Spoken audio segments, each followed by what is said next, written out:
Hello दोस्तों, प्रणाम, नमस्कार।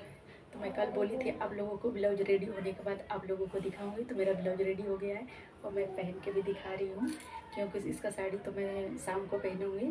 तो मैं सोची ब्लाउज ही पहन के दिखाती हूँ आप लोगों को। देखिए, पहन के दिखाने में डिजाइन की कंफर्टेबल लगती है। दोस्तों ये बाजू है, सिंपल डिजाइन है, ज़्यादा खास नहीं है। आई फ्रंट है और बैक।